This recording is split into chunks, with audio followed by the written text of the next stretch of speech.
at least in theory. So, for example, the people in the EPA... Putting Betsy DeVos... So Betsy DeVos is technically a subject matter expert, just in the opposite direction. You know what I mean? It's like putting Mohammed Atta in charge of the FAA, okay? He is a subject matter expert, it's just in the opposite direction, and that's precisely what Betsy DeVos did as well. Betsy DeVos is the Mohammed Atta of education. She spent her entire life. Let us talk about the conservative plan to take over the country. You need to know about this from Leeja Miller, okay?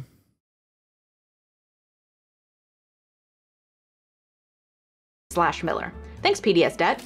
Launched in April 2022, Project 2025 is the brainchild of the far-right think tank, the Heritage Foundation, which deserves its own entire video for all the shady shit that they've been up to over the last 40 I'm surprised she hasn't done one, to be honest, on the Heritage Foundation. plus years. Project 2025 is systematically building the future of the conservative movement and promoting policy objectives that would have devastating consequences not only in our government, but for...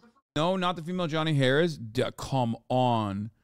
I've watched her videos. That's ridiculous. Like, I wouldn't say I don't think she's like a Marxist-Leninist or whatever, but that is so inappropriate. That's insane. I can't believe you just said that. She's like very well thought. Her videos are incredibly well thought out. They're super well flushed out. She literally directly engages in materialist analysis when covering a lot of the stuff. I don't know if she's like a Marxist or anything like that, but I don't give a shit. She does a great job.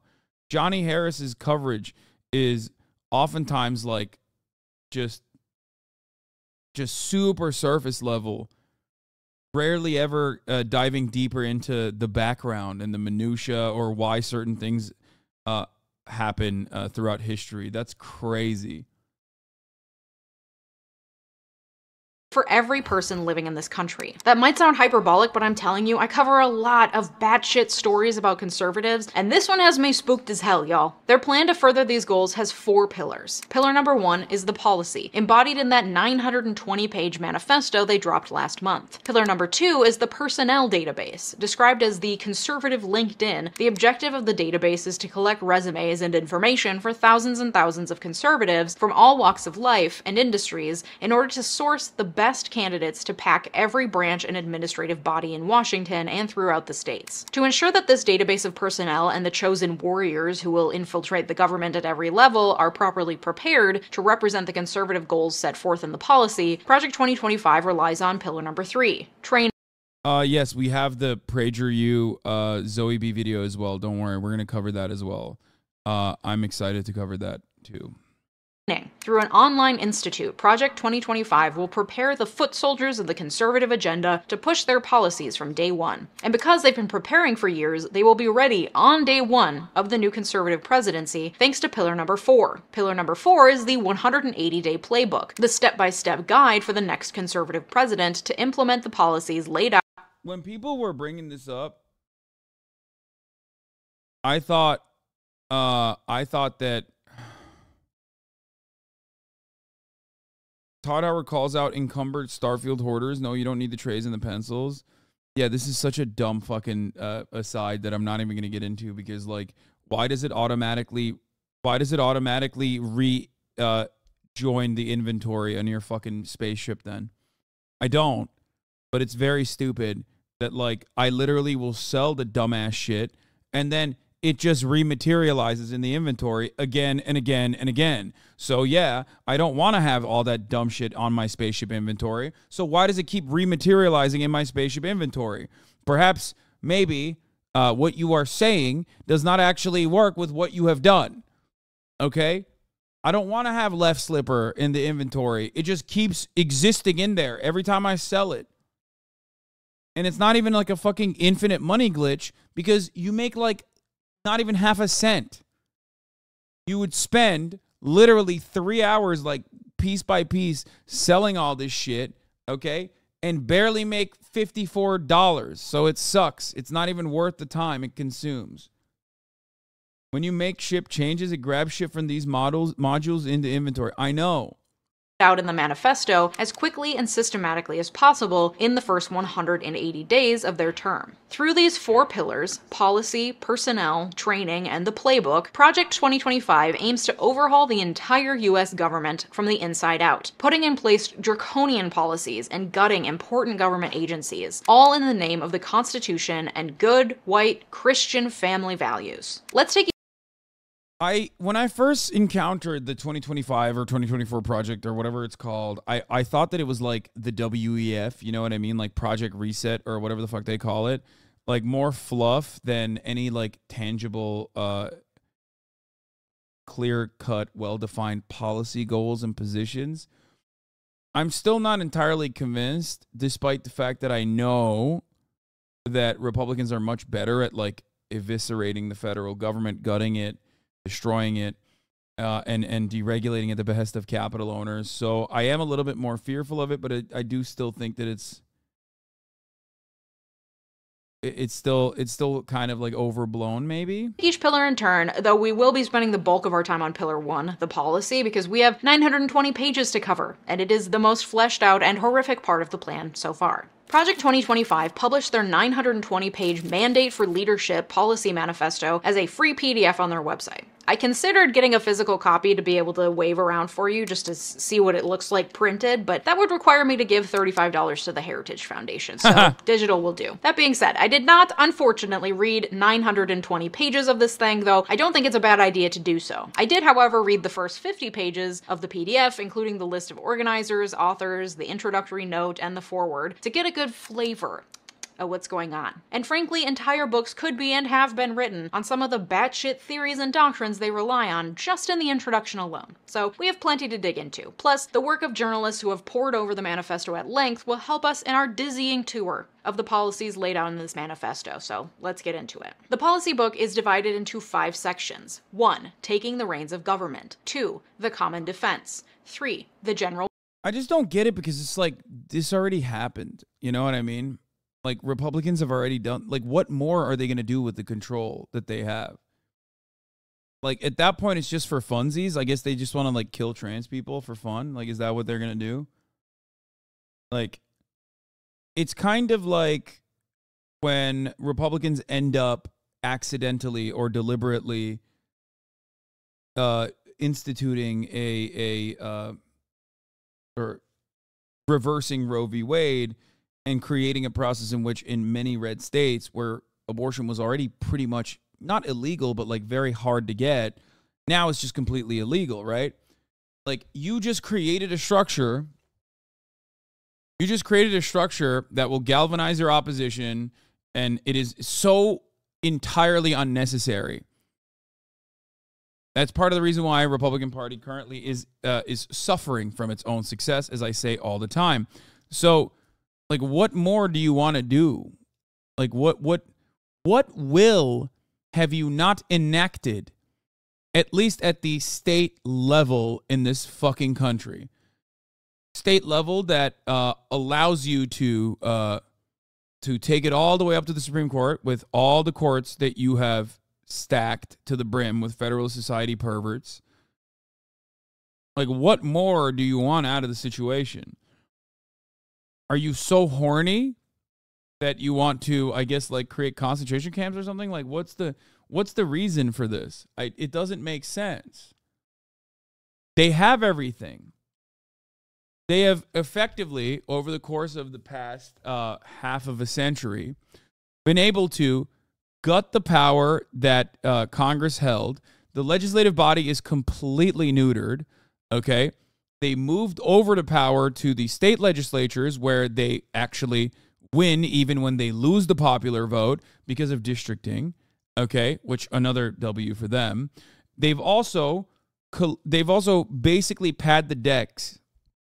padded every single level in the court system with Federalist Society perverts all the way up to the Supreme Court. They have a Supreme Court supermajority that is seemingly permanent unless, like, you know, something really funny happens and, like, all of the conservative, like, the young conservative Supreme Court justices, like, die in, like, a fucking plane accident or something. And so what more do you want? That is precisely the reason why they can get away with doing incredibly unpopular initiatives that hyper-focus on 1% of the population that most people don't even give a shit about, right? For example, all of the anti-trans legislation. Like, there is no real momentum towards anti-trans legislation. There is not really anyone on the ground who's like, this is really going to improve my material conditions. Like, this is, wow, I have a lot of economic anxiety, and like, if only we could fuck over some trans people. Like, only the worst perverts fucking despise trans people to that degree. But they can do that. They can actually push that legislation every day. How can they do that? Well, they can do that because they own the states. They own the state legislatures. So I guess the next step in this process would be to move away from a federalist structure to one that actually gives more federal control to the executive, that and then they can just like implement federal bans at the federal level and start enforcing their agenda on blue states, which are the economic engine that drives the country in most cases. And that's their final goal, I guess. Like, because I'm thinking, like, what is the one area that they haven't been able to like enact their agenda? And I guess it's like blue states, right? So maybe they want to enforce their perspective on blue states as well. What? Soros AGs blanket the country. Just look at all the big cities and criminals that get turned loose. Yes, dude. I would also agree with you if I was a schizophrenic, a weirdo who literally was perfectly fine and had a healthy brain and then read too many posts and became schizophrenic. It can happen. Sometimes it's hereditary, and in other instances, it's just like I read too many posts, and now I believe that fucking George Soros is blanketing the country with George Soros-backed progressive district attorneys that are letting criminals go. A statement that you can only put out there, a statement that under any other circumstance would be considered so insane that you can only hear it from a dude standing on top of a soapbox outside of a metro station in one of these big cities with these progressive DAs, right? And yet now online, I can get that hand delivered to me by like not just one person, but a bunch of people who can, under the guise of anonymity, act like they're actually brilliant and not just completely batshit insane. Anyway, let's continue. Welfare. 4. The economy. And 5. Independent regulatory agencies. The note at the beginning of the paper, authored by Project 2025 director Paul Dans, a former Trump official, lays out what's at stake. The long... FYI, I'm not sure if anything has changed. I am not watching the Zoe B video at all. Thank you for sending that to me. We are not watching that video. I'll just fucking watch PragerU Kids on my own. There's plenty of coverage that I've done on the matter. But thank you for finding the video. She unlisted it after the drama.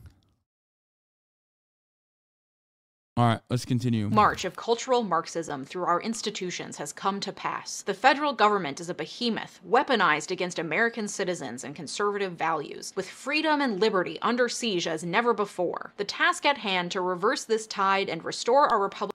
Barbara Streisand effect in effect. Wait, what? To its original moorings is too great for any one conservative policy shop to spearhead. It requires the... What does he mean by original moorings, I wonder? Oh, for the record, the reason why I watch people like Leeja Miller or even in that situation Zoe B is not to like run is not to basically like allow time to go by as I sit there and not do anything. I like using them as a vehicle to deliver the exact same narrative that I'm going to deliver regardless, for those of you who are unfamiliar with what I do here. And I like giving them a platform while doing so, because this is much more entertaining and enjoyable to consume than for me to just go to the website and read out the exact same things and probably come to the similar conclusions that she's going to come to here. I find it to be a win-win situation. A community of content enjoyers now are more aware of someone whose content I appreciate and enjoy, and also she gets to summarize this information that I would be reading out from a website anyway. If, however, some of these people that I do look to in times have an issue with me reacting to their content, despite the fact that I do offer additional commentary, I don't just like play it because I don't know Leeja personally, right? So I wouldn't just like play it and walk away. But if they do have issues with that and they feel as though I'm not giving the full-throated reaction necessary, you know, I will just not watch their videos in the future. However, I'm still you know, I'm still doing a ethical react in this regard. Collective action of our movement. With the quickening approach of January 2025, we have 2 years and 1 chance to get it right. The language throughout the policy manifesto and the Project 2025 website is militant, clearly meant to play into the fears and the patriotic duty that far-right constituents feel so strongly, the same militant language that led to the righteous anger of the January 6th insurrection. The report starts with, "We want you." The 2025 Presidential Transition Project is the conservative movement's unified effort to be ready for the next conservative administration to govern at 12 noon, January 20th, 2025. Welcome to the mission. By opening this book, you are now a part of it. Indeed, one set of eyes reading these pages will be those of the 47th President of the United States, and we hope every other reader will join in making the incoming administration. It's not explicitly about Trump, but listen, we all know that man is not reading a 920-page manifesto in the unlikely chance that he does take the White House in January 2025. Get real. But you get the vibe. This is positioned as a mandate, making readers, ostensibly the conservative foot soldiers who'll do their bidding, feel like they're in on a top secret mission. Like this is... Okay, for the record, most Republicans, even in these photos, are not capable of reading 900 pages in a row. But you know who does? The producers at Fox News, the producers at Daily Wire, the producers at whatever the fuck Steven Crowder is doing now that haven't been sexually harassed into quitting their jobs. Okay? If he still has producers, that's probably what they're doing. They're reading this. So those guys always read this shit.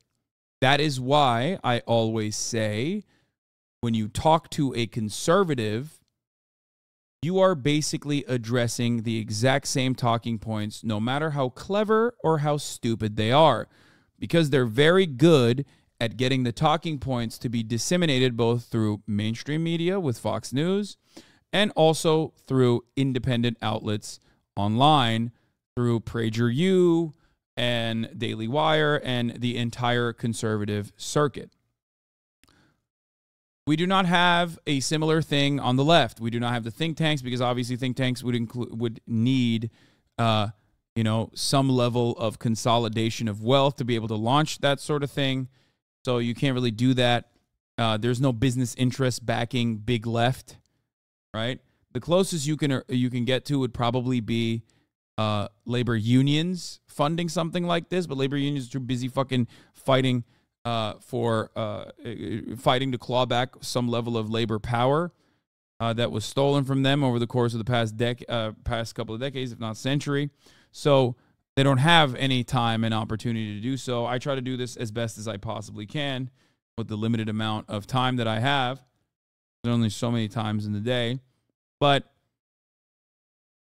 there's a reason why, down to the fucking gray name that comes in here to say, Trump, he's the best. You fucking suck. Whoa, bet you have nothing to say about Hunter Biden getting arrested, right? Like, you fucking idiot. You love Joe Biden. That guy got that talking point without even realizing it. He didn't read the fucking, he didn't read the Heritage Foundation footnotes. He just got that talking point through the conservative media machine. That is a very well-oiled machine that runs every fucking day, okay?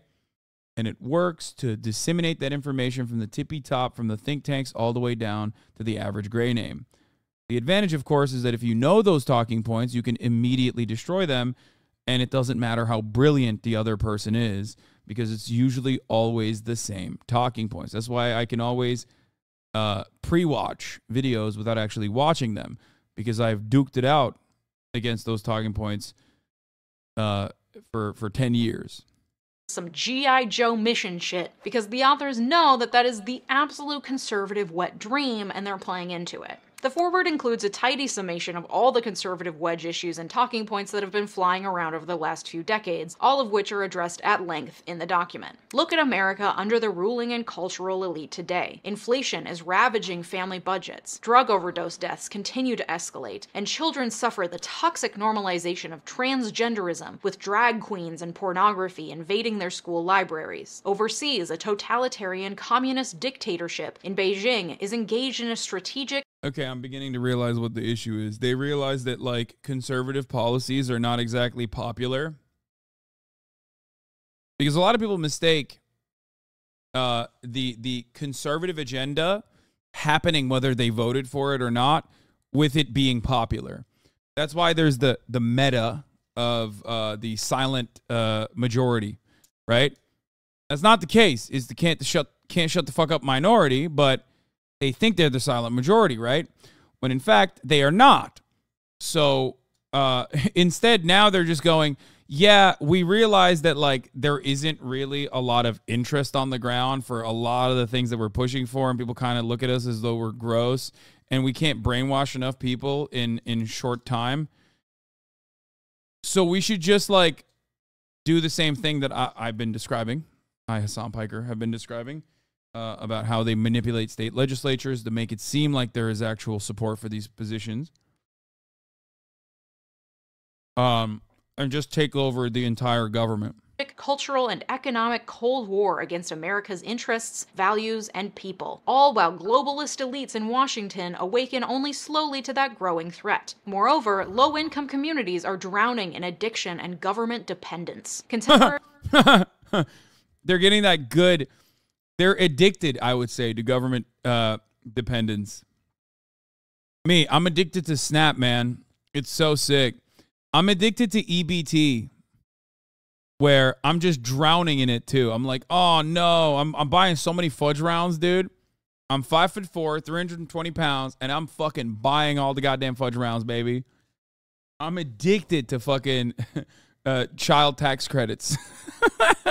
elites have even repurposed the worst ingredients of 1970s radical chic to build the totalitarian cult known today as the Great Awakening. Most alarming of all, the very moral foundations of our society are in peril. The foreword goes on to list the 4 broad fronts that the policy mandate will cover. Those are 1. Restore the family as the centerpiece of American life and protect our children. 2. Protect our children by dismantling child tax credits. That's what we need to do. Protect our children by also dismantling any number of regulatory mechanisms that prevent them from working in grueling conditions, doing labor that, cause them to be injured permanently at such an early age. I'm talking about the mines, okay? I'm talking about how the children yearn for it. I'm talking kids need to fucking figure out where their bootstraps are, okay? The administrative state and return self-governance to the American people. 3. Defend our nation's sovereignty, borders, and bounty against global threats. Bounty. 4. Secure our God-given individual. They're coming for our jalapeno poppers, brother. They're Mexicans. They're coming over the border. Our bounty, brother. What bounty, man? Have you seen America recently?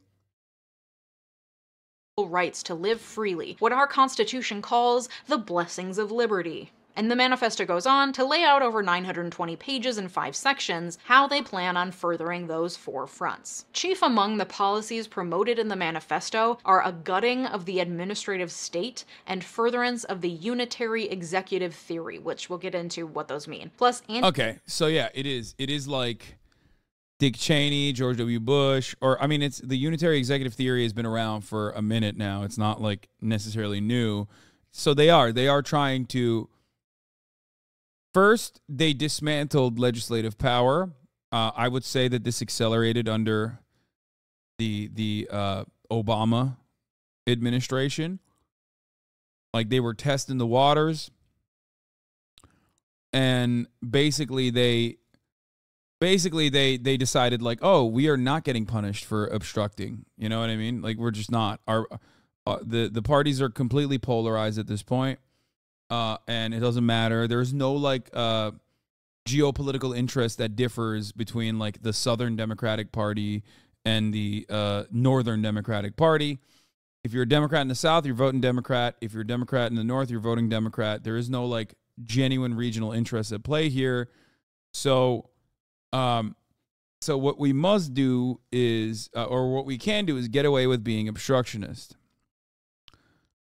So much so that they're even obstructing themselves right now with the looming threat of a government shutdown. So I guess now that they have decided obstruction is not punishable, they destroyed, effectively dismantled the legislative body. No more confidence there at all. And now they use the state legislatures to enact their agenda. But finally, the last piece of that puzzle is beefing up the executive, the powers that the executive office holds, so that they can have like a permanent tyranny, I guess, and get like way more ruthless about social issues. Anti-globalist and anti-environmentalist policies to protect from infiltration of Chinese culture into American life and continue the flourishing of American commerce, plus draconian anti-LGBTQ+ policies and a centering of religion and the traditional family unit in every aspect of governance. Yeah, it's bleak. Let's get into it. By far the scariest aspect of the policy, and the one getting the most critical commentary, is the absolutist commitment to gutting the administrative state and concentrating power into the hands of the president. The administrative state is sometimes called the fourth branch of government, and there have been debates for centuries as to whether it's constitutional. You know, all those agencies like the EPA, Social Security Agency, HUD, FEMA, the Fed, the Department of Homeland Security? Yeah, all those governmental bodies that manage the administration of day-to-day operations of the country and promulgate regulations for everything from transportation to healthcare to food to clean water. That's the administrative state. It's not technically in the Constitution, but that doesn't. This is what Vivek is talking about too, I guess. I was unfamiliar with this. Like, I didn't realize that's what Republicans were referring to when they talk about the fourth branch. Okay, now I know. See? This is great. Thank you, Leeja Miller, for teaching me this. Also, everybody go give her a like and subscribe. She's great. Doesn't necessarily mean it's not constitutional. And listen, most law students take an admin law class, and I can tell you right now that shit is dry. I barely could keep my eyes open during that class, so I won't bore you with too much detail, but this issue does take on a new and much more important meaning when you learn what Project 2025 wants to do about it. So here's some Admin Law 101. Admin law governs the structure, decision processes, and behavior of administrative agencies. Those agencies are created by statute, executive order, or by state constitutions. Admin agencies are also referred to as commissions, boards, authorities, bureaus, offices. So what? They just want the president to do fucking everything? Or are the conservatives about to rediscover the delegation of tasks and division of labor? No. They want the president to do nothing. They want the president to do everything, but also simultaneously, they don't want the president to do anything.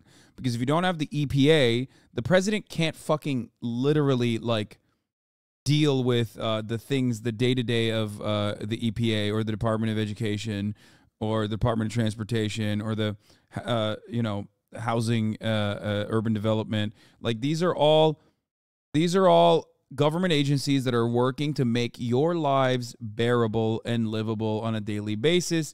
Things that I talk about all the time about why the government is so big and why that's actually not a problem and actually a good thing. Okay? Like, every little thing that even private corporations take advantage of, like one of the greatest examples of this, from Adam Conover's G-Word, something that I've talked about quite a bit, is like the military's meteorologist department, right? Like the satellites that are in orbit and also the planes that fucking fly into goddamn hurricanes and shit. Like, all of that stuff is being controlled by the government that private companies take advantage of and basically reskin and repackage and sell to you as though it's totally separate and totally their own doing. But that's not the case. The government is back there working. Okay? Just like, for example, when you go to the grocery store and you buy a fucking slab of beef, or you buy, 2 pounds of chicken because you love eating straight white chicken breasts because it has the highest protein, okay? And you go there, you know full well that, like, that chicken is going to be up to standards, right? You're not going to eat the chicken and automatically die. You're not going to eat the chicken and automatically start hallucinating that at the top of the hour there isn't a 3-minute ad break. Okay? Like, this guy didn't even care. He just said top of the hour. At that point, you're not even trying to debate me. Okay? What is going on here? You just said top of the hour. That's what you just said. You didn't even say anything else. No, didn't even try. The amount of government activity required for any commercial aviation to occur is crazy. Exactly. We just like kind of assume that that stuff is happening and we take it for granted. And it's incredibly stupid. The AccuWeather CEO is lobbying the government to prevent the NOAA from releasing their forecast to the public for free because that would basically make AccuWeather a non-entity. So, anyway, like I was saying, though, all that stuff, including the top of the hour, is real, and it's happening all the time. You might not recognize it because maybe you're subscribed for $5 or for free with a Twitch Prime, or that you've gotten lucky and gotten gifted a sub, and that's why you don't see the top of the hour ad break. But it's here, and it's now, and here's the 3-minute ad break now. Let's continue.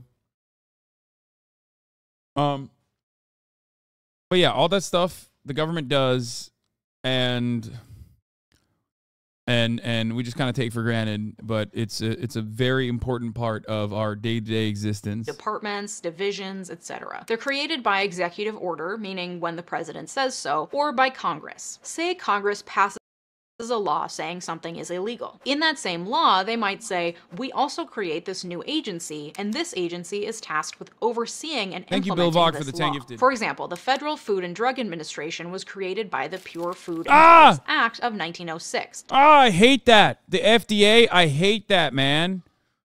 I don't want the food and drugs to be controlled by a government agency. That's communism. Bathtub meth.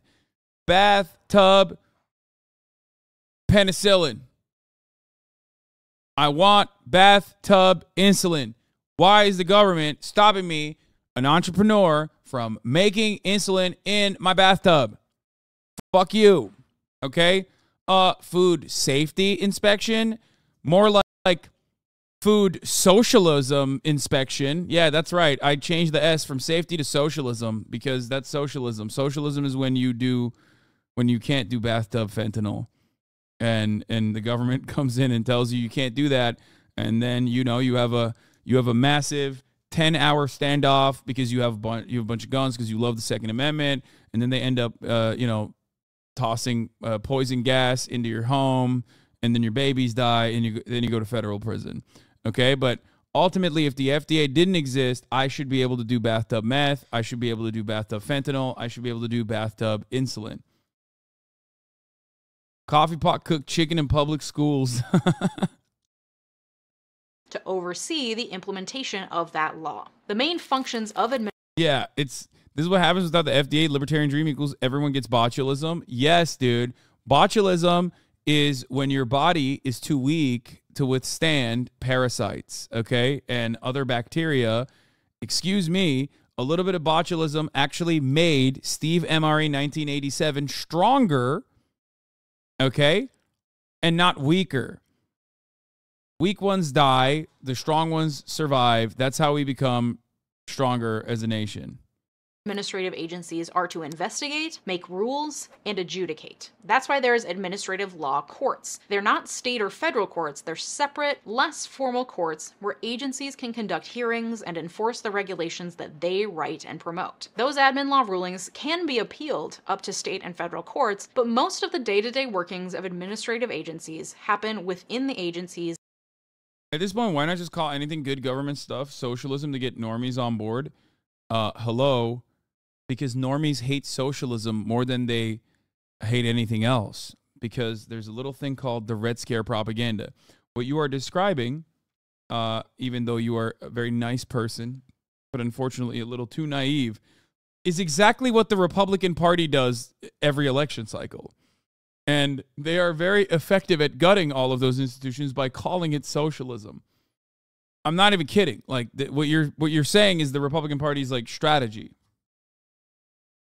and their courts. That doesn't mean, however, that there is zero oversight of these agencies. Like I said, rulings in the admin law courts can be appealed to state and federal courts. Congress can pass laws like the Administrative Procedure Act to rein in administrative agencies, and Congress also still controls the purse strings. The first federal admin agency was... You said normies hate socialism more than... Outside this chat, most normies hate socialism? My friend, in this chat, normies hate socialism. What are we talking about? Even socialists hate socialism half the fucking time. It's just like, there are so many people that come in here always and are just like,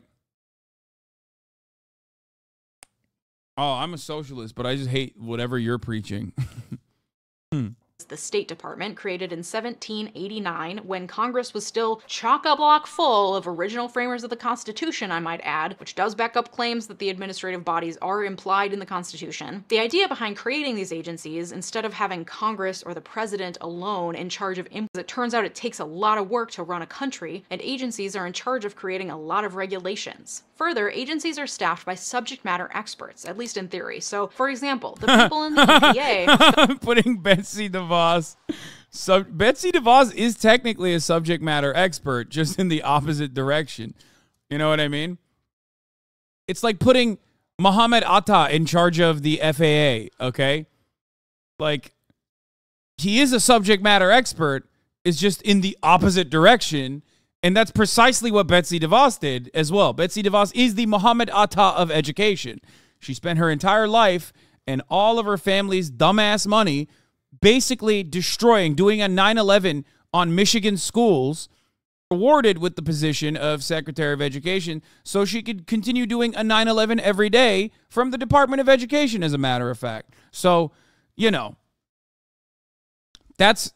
She does have subject matter expertise, which is precisely why I said, like, in a sea of contenders, like, Vivek Ramaswamy doesn't make the cut when you got dudes who have made it their whole lives mission to, like, blow up the Department of Education. Like, a guy like Vivek is not going to be able to, like, whisper sweet nothings into Trump's ear and then automatically get that position when there are plenty of other, like, billionaire psychopaths who want that and have way more experience doing those things. Yes, her brother is Blackwater's Eric Prince, or you mean Academy, or you mean whatever the fuck it's called now, because they can't stop doing war crimes. Anyway, let's continue. At least in theory. So, for example, the people in the EPA have spent their careers learning about environmental policy and regulation and are therefore much better positioned to implement a law than the lone president or congresspeople. And the Supreme Court has repeatedly upheld the constitutionality of administrative agencies and tends to give a lot of deference to their decisions because they are the subject matter experts. While Congress often creates the agencies, most of them technically fall under the purview of the executive branch, of which the president is the head, because the Constitution vests the power to faithfully execute the laws of the country in the president in Article 2. Admin agencies do just that. They execute the laws, and they oversee said execution in a way that a single executive couldn't, and also in a way that ensures extensive checks and balances over executive authority. But this is why the president typically appoints heads of all these agencies, because they're technically part of the executive branch. But while the heads of those agencies come and go with the politics of the time, the people operating under them are not tied to politics or a president and tend to make careers out of working in those agencies. This again... Or a career out of, looking in the other direction, and then finally, after many, many years of working in that federal agency, leaving the federal agency to immediately go and work in the private sector, with a insane salary, which is also known as the revolving door. So, yeah, they go from lobbying to being on the agency to only go back to lobbying once more. That's just how it works, which is unfortunate. However, there are still beautiful, wonderful, brilliant people out there who are actually pushing the cause forward and do legitimately believe the things that they are that they're advocating for and pursuing with the limited amount of power that these federal agencies currently have. Lena Khan comes to mind over at the FTC. As you guys know, we covered some of the stuff that she's done extensively. She's currently suing Amazon for being an e-commerce monopoly. So, yeah, technically there are a lot of people that get sucked into the revolving door, because why the fuck don't you want to be a cynical piece of shit that makes, $1 million a year at the same company that you never actually regulated when you were supposed to. The other part is the NLRB, of course. There's another group of awesome guys over there doing the most. Some of the agencies have people that have to do the good work. FDA has a bunch of people that have to do the good work. Other aspects of the FDA are, of course, susceptible to regulatory capture. There's the good and the bad. Same with the EPA. Some of it is due to genuine limitations in funding, genuine legal limitations and legal hurdles placed in front of them by Congress or the Supreme Court, and others are a lack of interest in actually implementing any of the regulation that they're tasked with, because they know full well that they'll get the fucking bag when they inevitably move over to the private sector.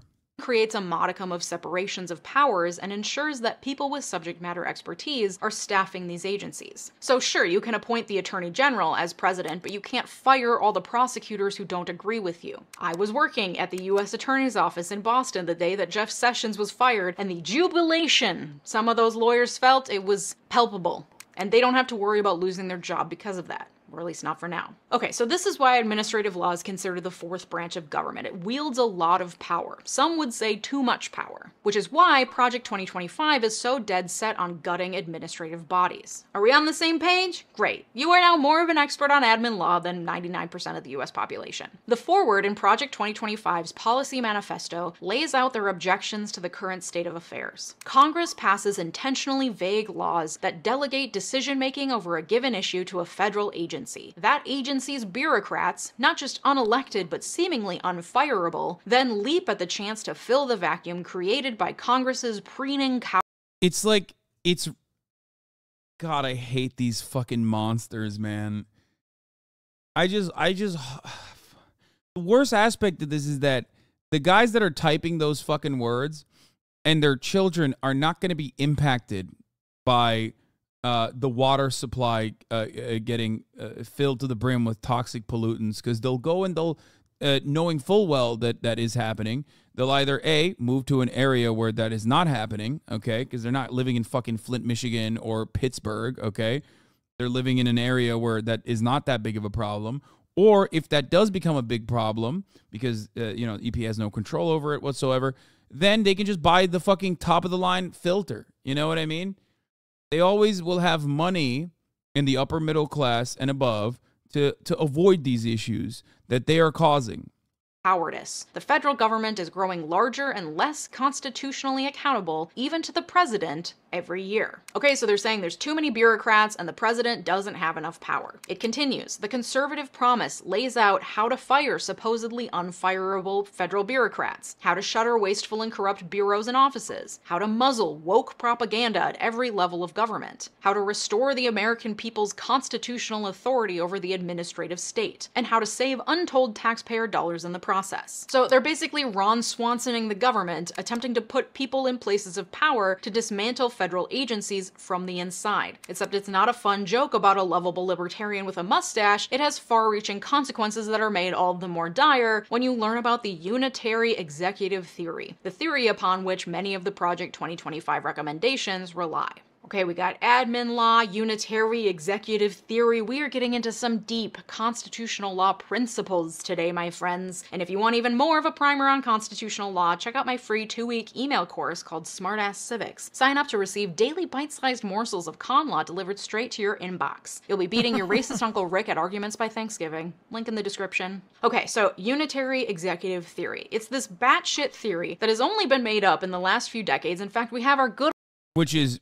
like 90% of Republican strategies made up by like pointing to some fucking 17th century misunderstanding of the law to be like, no, this is what the founders actually intended. You don't understand. And it's always post hoc rationalizations for like a concept that at least like is supposed to be offensive to like the core of what it means to be American, which is an authoritarian singular leader that controls all aspects of your lives that you pay taxes to. It's kind of like how we designed this society. It's the one good thing that like the American Revolution did. Good old friend Ronald fucking Reagan to blame once again for its proliferation, because of course. The theory came to prominence during Reagan, but really put down roots during the presidency of George W. Bush. Basically, the theory rejects the idea of 3 equal branches of government put in place to ensure a rigorous system of checks and balances so no one branch becomes too powerful. Instead, the unitary executive theory says actually, inherent in Article 2 of the Constitution, the president has complete control of the executive branch. So Congress can't create all of these agencies and put power in the hands of agency heads to make decisions. That power is supposed to be concentrated in the hands of the one singular executive. Reagan's lawyers came up with the idea in order to push deregulatory efforts. Bush Jr. used it to lend validity to his exercises of power after 9/11. While Obama expressed a more modest view of presidential power initially, he too exercised authority that circumvented Congress in several policy areas, especially in the deployment of U.S. military forces overseas. And then Trump, of course, came in and was like, hold my Big Mac. Let me The bipartisan, the bipartisan cause, baby. It's apolitical, you know what I mean? It's apolitical, you know? The one area where we will always do our very best. We try this. And he frequently tested the bounds. Oh my God, I got a message. Oh my God. Chat, at 2:30, I got a message from the Trump campaign. Join President Trump at Carvel, 11037 Santa Monica Boulevard in 30 minutes. You don't want to miss this.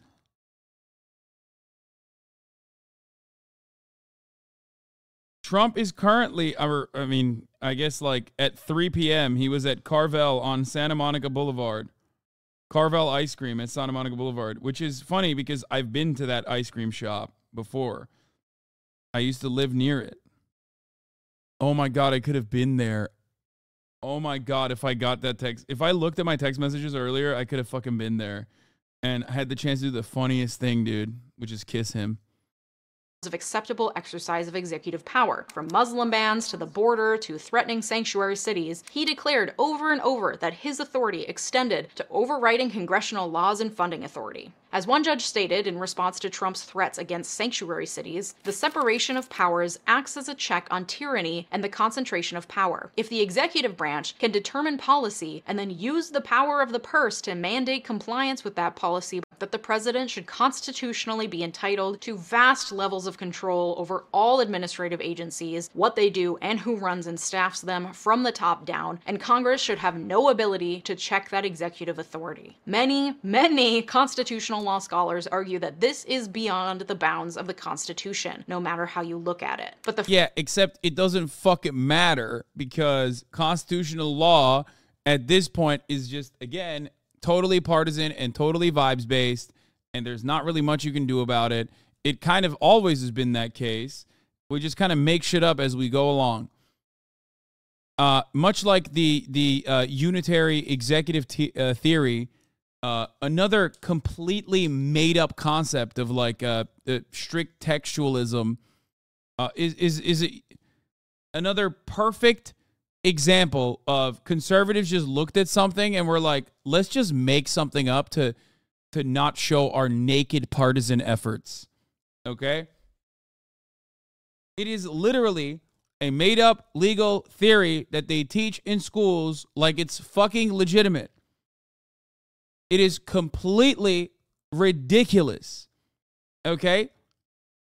All matter of like conservative analysis over legal text oftentimes revolves around like a goal that they have as they like post hoc rationalize the goals that they have and try to justify it. As Democrats go, oh, but what about the norms? Oh, well, I guess you're still working within the bounds of the existing system.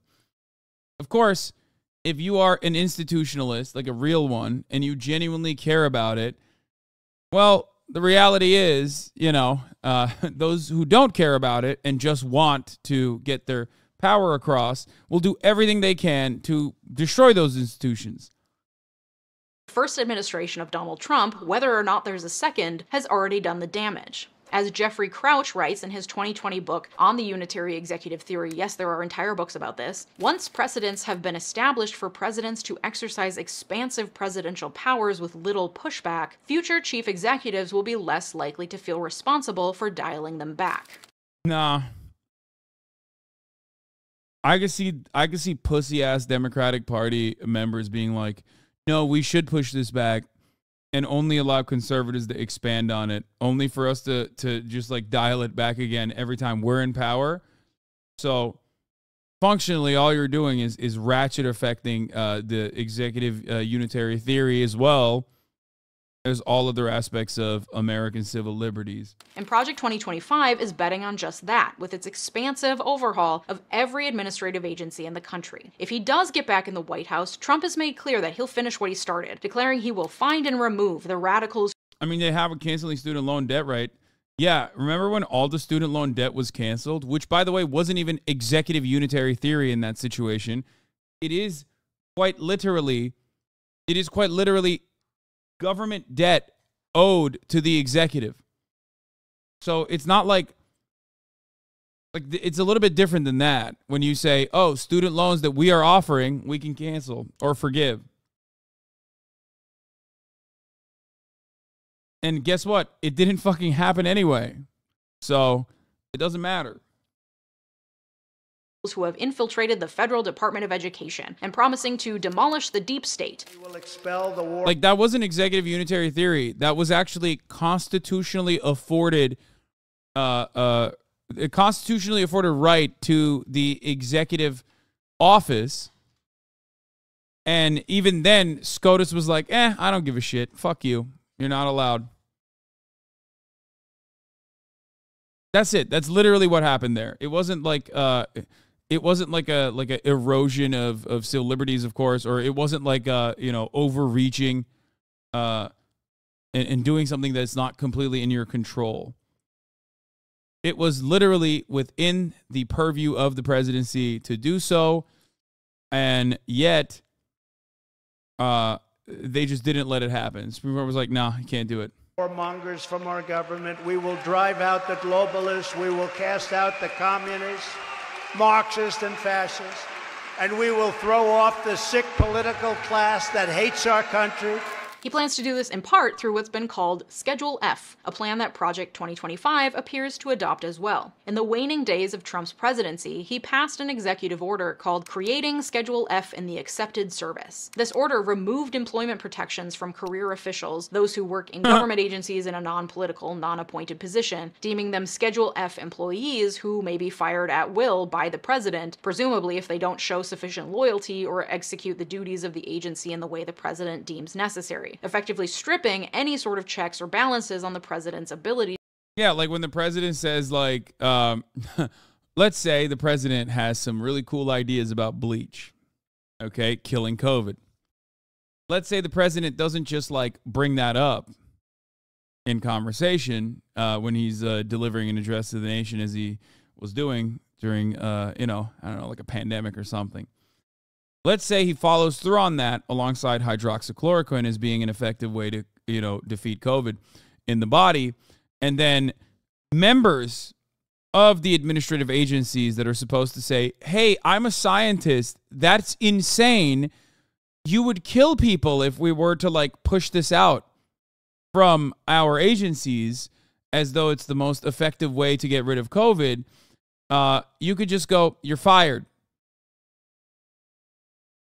And then fire them, and then be able to continue hiring whoever the fuck you want to that position that will actually go, yeah, you know what? That is true. We should do the bleach thing. To control federal agencies from the top down. In fact, two former Trump White House aides, Johnny McEntee and Russell Vought, who were instrumental to Schedule F, are also involved in Project 2025, indicating a continuation of the policy by whatever conservative president next takes the White House. McEntee is quoted as saying, "Our current executive branch was conceived of by liberals for the purpose of promulgating liberal policies. There is no way to make the existing structure function in a conservative." He means, and this goes to the heart of the matter, the HasanAbi truism. conservatives want bad things and they hate good things because they think good things are liberal and bad things are conservative. That is exactly what he's doing here, where he says the EPA, the Department of Education, like all matter of federal agencies that have to exist for you to enjoy living in civilized society in the way that you currently do, even though they oftentimes don't do enough. All of those things are bad, actually. And what would be good is if we destroyed them. Those are liberal and bad. Clean water, liberal and bad. Knowing full well that, like, or at least having confidence in the meat that you're purchasing, that is not going to poison you. Well, that's bad, actually. That's bad, and it's liberal, and I don't like that. We should destroy that, actually. It's pussy lib shit. Manner. It's not enough to get the personnel right. What's necessary is a complete system overhaul. And that is at the heart of Project 2025's plan. None of their policies and wedge issues work without gutting the administrative states and concentrating more power in the hands of the president. Of course, their goal is also to pack Congress and the courts. So you just brought something up that's interesting. They want regulatory agencies banned so that Congress can get clogged with enforcing regulations, except here's the reality. Okay? Those regulatory agencies were created out of necessity. Every single piece of regulation or every single regulatory agency was built with blood, okay? All of that ink was written with blood. It's not like someone was like, I'm a gay communist pussy-ass soy lib, and I want fucking the environment to be protected because I'm gay as fuck, dude. Like, that's not what Richard Nixon said. You know what I mean? Like, it had to happen. So, it's not like, yeah, Triangle Shirtwaist Factory or issues such as that did not just, you know, these things, these protections, these regulations, the ink is with blood. And it's not like, and a lot of that, a lot of these regulations were not created, designed single-handedly by, again, some gay-ass lib who was in a position of power, who is the president, but instead by Congress to again, like, do what the Congress or previous Congresses had decided is a necessity for survival. Okay? You get it? So, like, technically, you know, you can gum up the works all day, every day inside of Congress, but, you know, this is all of these agencies were already built by Congress anyway. With as many conservatives as possible, but that's less of a problem when you establish an executive with unchecked power. And through that unchecked power, the new conservative executive will be able to gut agencies and put people in place to further conservative agendas. Those include a push away from environmental protections in favor of becoming a fossil fuels industry leader, a move away from what they call globalism, including encouraging corporations to bring jobs back from overseas. And the foreword to the manifesto declares, "Those who run our so-called American corporations have bent to the will of the woke agenda and care more for their foreign investors and organizations than their American workers and customers." Today, nearly every top-tier U.S. university president or Wall Street hedge fund manager has more in common with a socialist European head of state than with the parents at a high school football game in Waco, Texas. Yeah, again, we need to do, like, sanity checks. Like, you need to do a critical sanity dice roll before you get to write stuff, I think, for a think tank.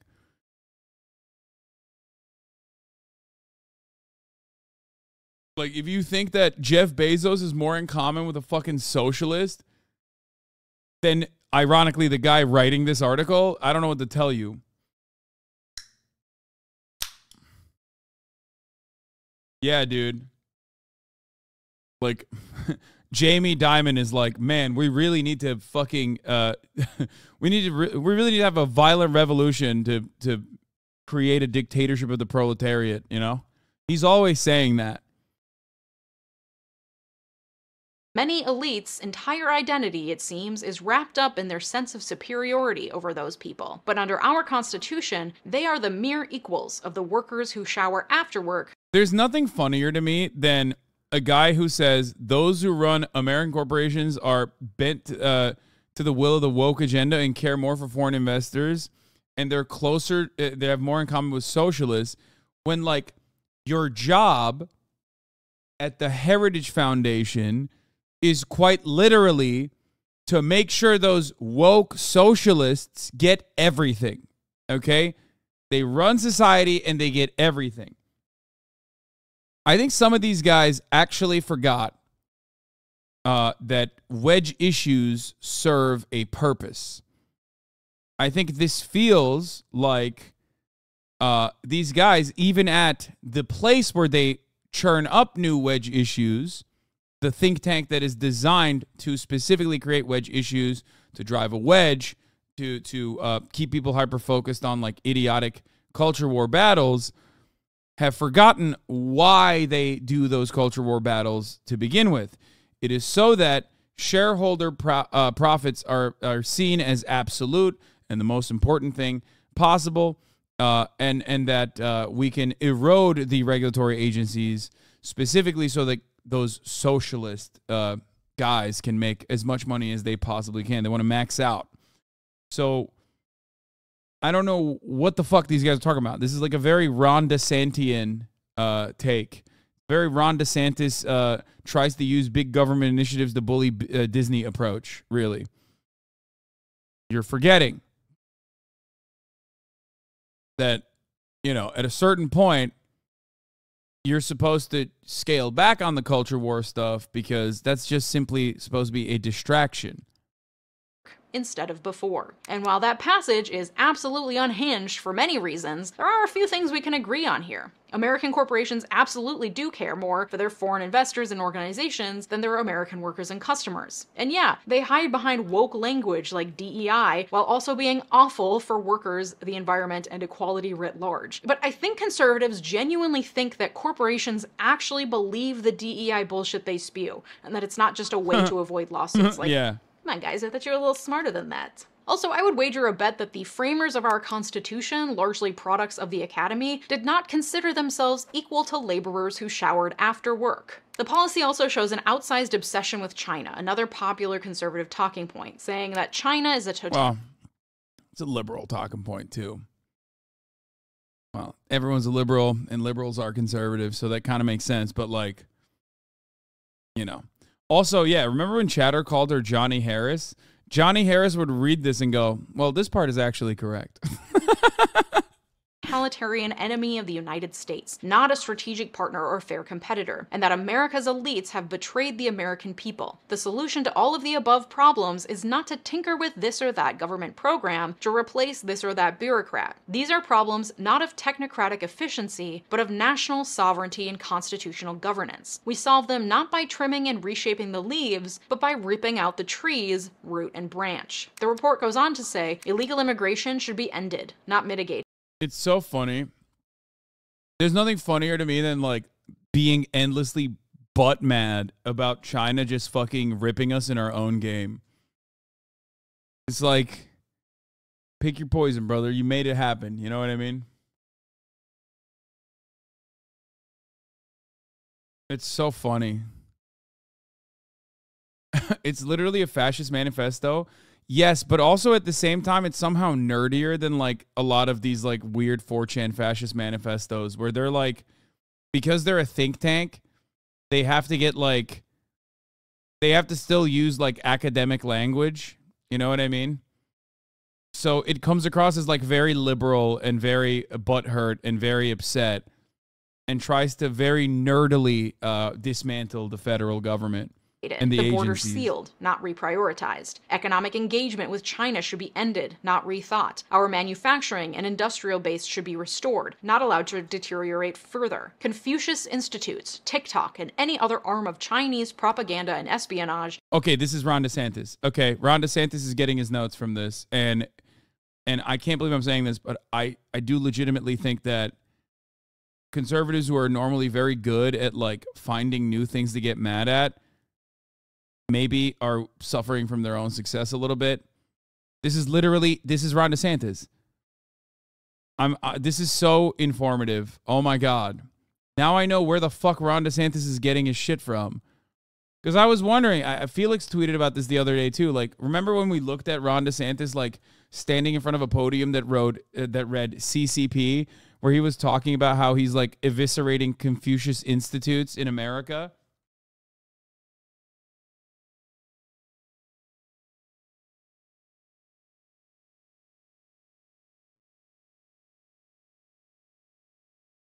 Yeah. Should be outlawed, not merely monitored. Another area of grave concern for Project 2025 is the proliferation of LGBTQ ideas and transgenderism, suggesting draconian measures that many critics are saying would effectively criminalize LGBTQ expression. As the foreword to the manifesto says, the next conservative president must make the institutions of American civil society hard targets for woke culture warriors. This starts with deleting the terms sexual orientation and gender identity, diversity, equity, and inclusion, gender, gender equality, gender equity, gender awareness, gender sensitive, abortion, reproductive health, reproductive rights, and any other term used to deprive Americans of their First Amendment rights out of every federal rule, agency regulation, contract, grant, regulation, and piece of legislation that exists. It goes on to say, pornography manifested today in the omnipresent propagation of transgender ideology and sexualization of children has no claim to First Amendment protection. Its purveyors are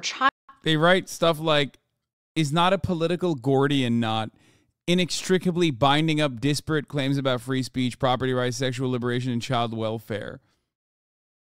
That's, yeah, shut the fuck up. Oh my God. Child predators and misogynistic exploiters of women. Their product is as addictive as any illicit drug and as psychologically destructive as any crime. Pornography should be outlawed. The people who produce and distribute it should be in prison. Uh-oh, Zoomers shouldn't read this. They're going to be like, oh, I agree. On God, for real, W.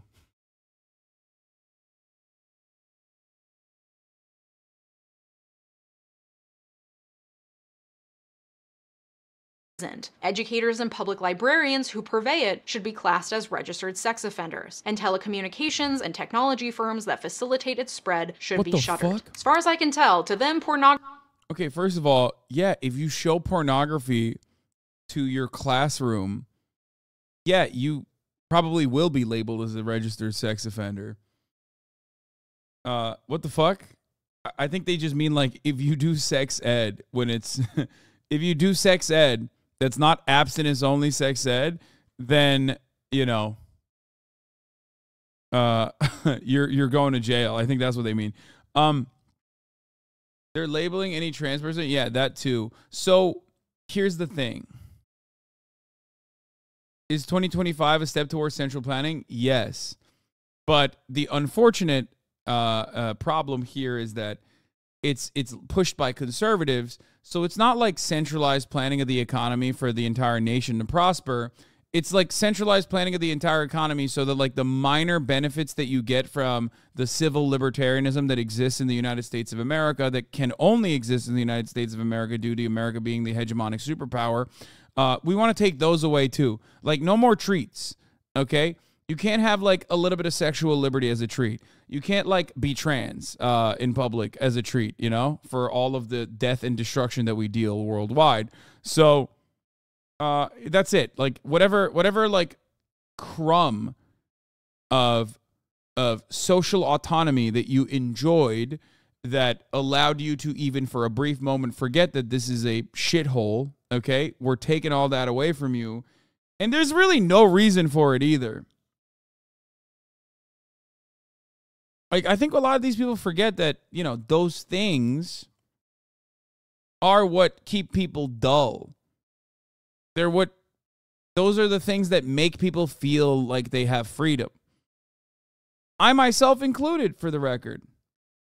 I often joke about how pornography being banned in Turkey is somewhat a part of my advocacy for First Amendment rights and free speech, or why I wouldn't live in China because pornography is banned in China. Like it's mostly a joke, but it does have broader implications, right? It's not just pornography being banned at that point. Oh.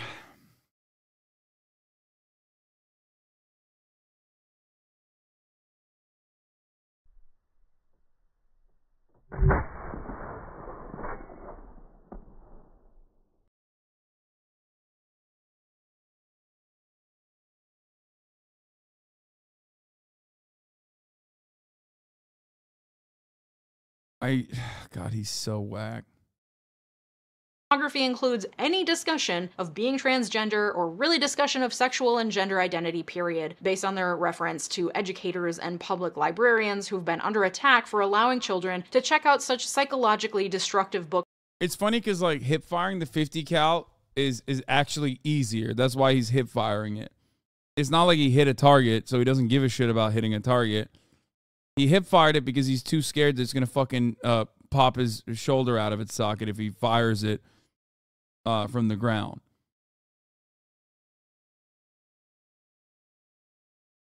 Books as And Tango Makes Three, a book about gay penguins, and Sparkle Boy, a book about a little kid who wears the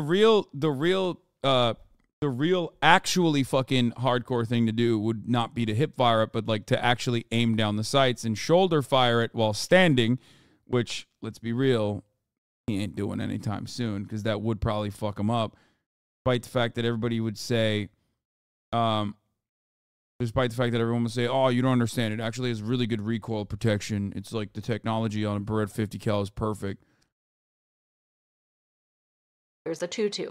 But the rape and murder in the Bible is fine and definitely requires zero therapy later in life. A later chapter in the manifesto on the Department of Health and Human Services advocates that the president should direct agencies to rescind regulations interpreting sex discrimination provisions as prohibiting discrimination on the basis of sexual orientation, gender identity, transgender status, sex characteristics, etc. This would strip protections for LGBTQ folks, as well as women, it seems, given that gender identity is listed, effectively making current regulations around sex discrimination fully obsolete.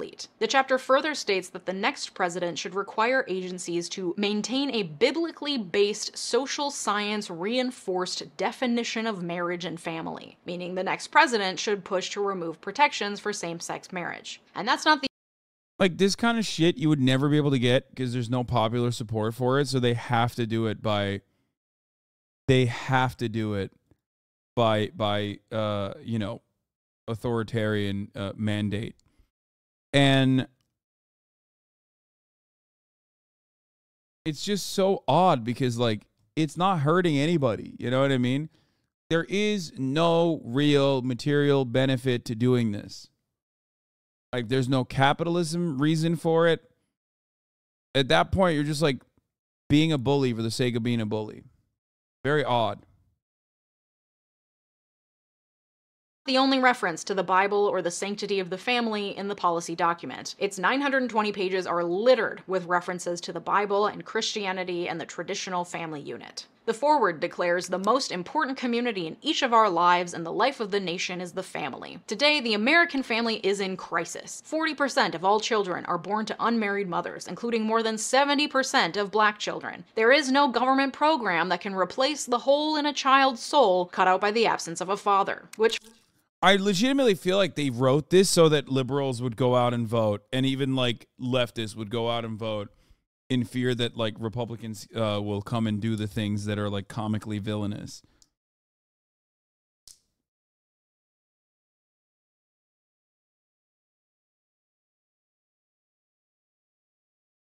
First of all, that's some old school Republican language. The loud welfare queen wolf whistle of Reagan rings on into the night, I see. But also, frankly, as someone without a dad, I can confirm that actually the health insurance I had through the state as a poor recently graduated 22-year-old paid for the therapy that I needed to fill that hole, so put that in your pipe and smoke it. But that's not the point. The point is to demonize single mothers, especially— Yeah, but you're a libtard, so that's bad.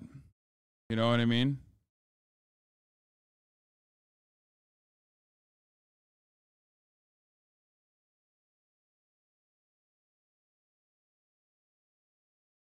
Fucking got him. That's what happens when the state gives you funds to get therapy.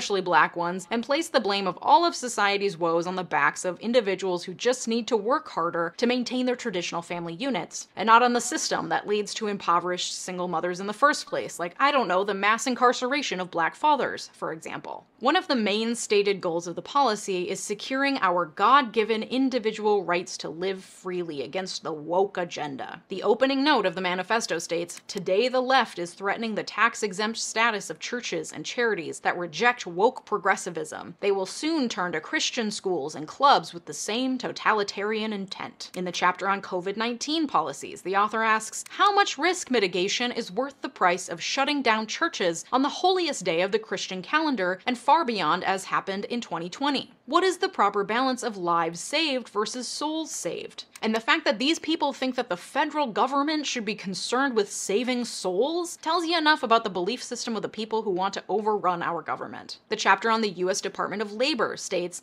God ordained the Sabbath as a day of rest, and until very recently, the Judeo-Christian tradition sought to honor that mandate by moral and legal regulation of work on that day, and blames consumerism and secularism for the decline in Sabbath observance, calling on Congress to encourage communal rest by amending the Fair Labor Standards Act to require that workers be paid time and a half for hours worked on the Sabbath. Which sounds kind of nice except for the whole Christian nationalism thing. The chapter on the US Department of State says that special attention must be paid to challenges of religious freedom, especially the status of Middle Eastern Christians and other religious minorities, as well as the human trafficking endemic to the region. But of course we know which religious freedom they're concerned with. Who wrote this, man? It's like so nutty. It's so weird and specific, and I'm not entirely certain how you could sell this to the broader majority, but I guess you kind of don't have to. I mean, they're doing this for two reasons. One, because they do want to disseminate this in the form of propaganda through like Fox News and everyone else, but also I guess like they want the foot soldiers to know like this is our next step, right?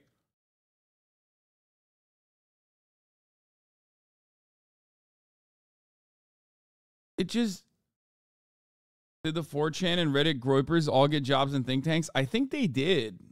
I'm not even kidding. I think like a lot of those guys that spent, you know, the early 2000s and, you know, the early 2010s when they were like 20 to 25 years old, they finally got to the age group where they can like get these think tank jobs. And that's why and that's how they're operating.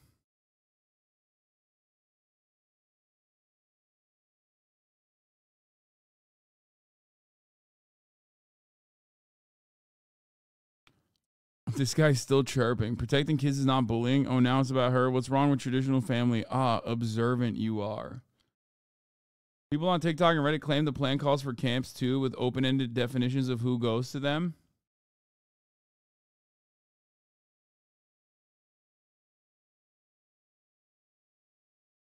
I just don't understand, like, what more these fucking freaks want. You know what I mean? They're like, we have to ban trans porn because I can't stop jerking off to it. Like, that's basically half of the fucking article. You know what I mean? Like, they've dedicated entire pages to, like, how hard they nut to trans porn and why it must be banned. Like, what are you doing? The fuck? You're so weird, bro. Keep that shit to yourself. You know what I mean? Here. In all of this, Project 2025 essentially creates a blueprint for the proliferation of a Christian nationalist agenda at every level of government. You guys, that's just one pillar of Project 2025. This 920-page manifesto is pillar number 1, but it is the most extensive because it lays out the foundation for everything to come and how the next president should go about pushing every conservative talking point imaginable, all with the backdrop of eviscerating federal agencies and concentrating as much power as possible in the hands of the president. Pillar number 2 is the creation of a personnel database, what they're calling the conservative LinkedIn, which sounds like hell on earth, from which to pull qualified conservatives to place at every level of government. They have an application to be part of the personnel database linked on their website. So I thought, hell, maybe I'll apply. Y'all are always telling me that I should get involved in government. They even had boxes I could check saying that I'm liberal and progressive, so it seems like maybe I'm welcome too. I just answered a few questions, and they were all interestingly worded as though they were trying to woke bait me, like, the gender wage gap is the result of prejudice and discrimination, agree or disagree? Or, the US needs nationalized healthcare, agree or disagree? I answered honestly, attached my resume, and submitted. A few minutes later, I received a confirmation email that my application had been received. We'll see what happens next. Seems like a good way to keep abreast of developments. Seems like definitely something that could easily, I don't know, be overrun with liberal and progressive applications. It would really be too bad if, like, every person who watched this video submitted an application to be added to the database. Seems like it would make their job a lot harder to find the good conservative. Damn, if only we had like a coder in the community who could fast track and streamline that process so they could like flood fake applications into it. I mean, surely that'd be terrifying. That'd be terrible. And I hate that. And I don't want that. Shonda Black.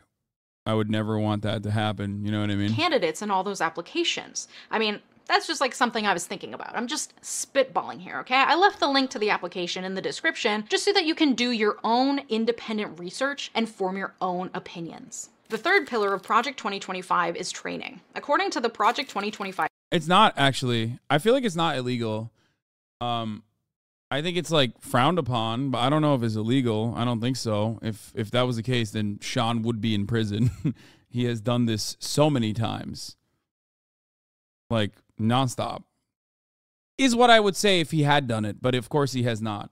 Because I would never harbor criminals in my community. Website, the Presidential Administration Academy covers topics ranging from how to identify appointee positions for which you qualify, to navigating the necessary background and security. Yeah, we unintentionally and not deliberately DDoS the fucking applying site by just simply watching this video, but...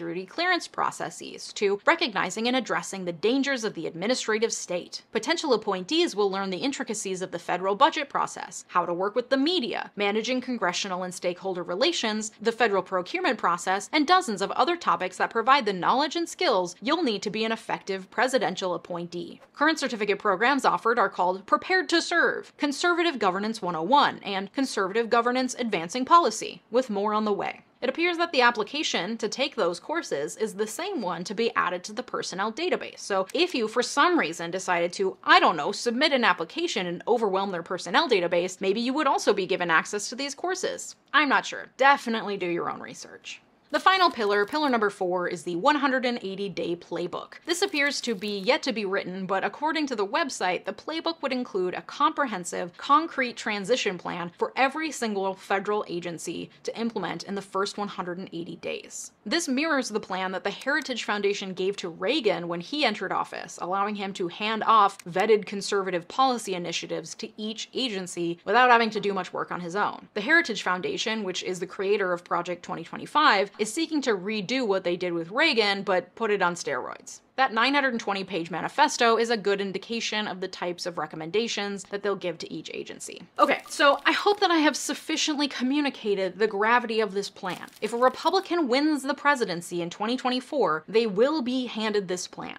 They, of course, aren't required to do anything with it, in theory, but given that Trump and DeSantis, the two frontrunners for the nomination, are both batshit fucking off their damn rockers, it seems likely that whoever wins the nomination would wholeheartedly back most, if not all, of the policy items put forward. Yeah, I mean, this is already like the strategy, you know what I mean?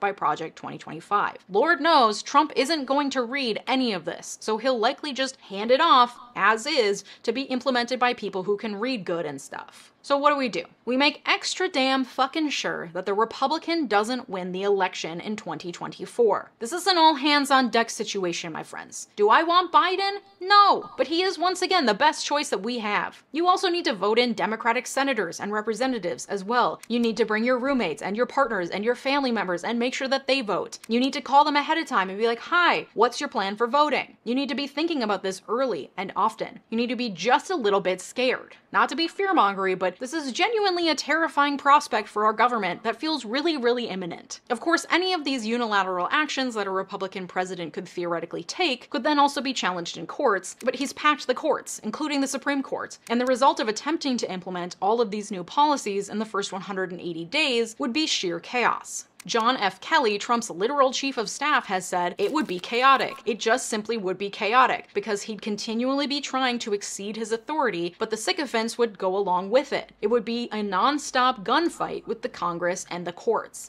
Even if the theoretical Republican president couldn't get through all of these policy proposals, it would still create a level of The dumbass anti-electorals Mandy's in the chat will hate this. Do we even have any fucking anti-electorals Mandy's at this point in the chat? I think everyone is just done. They're fatigued. Like, even the anti-electoralist guys are like, I don't really care. Whatever. Like, people don't even care enough to to have a position on, like, urging people to not vote. You know what I mean? Because the number one anti-electoralist body is the Democratic Party, okay? There is nothing better than putting up a 800-year-old man as like the singular force that can defend American democracy and defeat Donald Trump, knowing full well that by his second term, with, by the way, no acceptable substitute, Kamala Harris is not that person, and knowing full well that like he is not going to make it past the finish line, right? They did that shit, and they made their bed, and now they're going to fucking lay in that bed. So,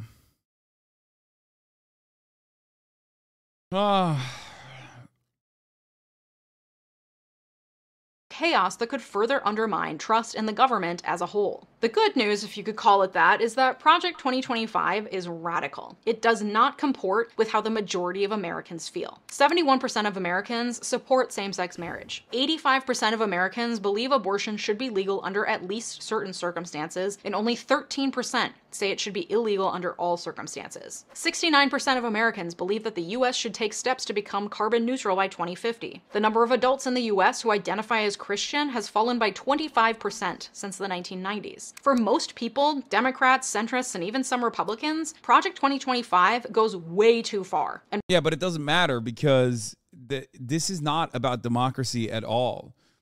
A lot of Republican initiatives are not about democracy. It's directly about eroding the democratic process while also trying to make it seem like it's the most democratic thing you can do. That's precisely how they operate, right? Like, ain't nobody's asking for, like, fucking making it illegal to be, like a trans 14-year-old who attends a swim meet. Like, who the fuck is like, this is my one issue, dog. You gotta do this. Okay? It's so dumb.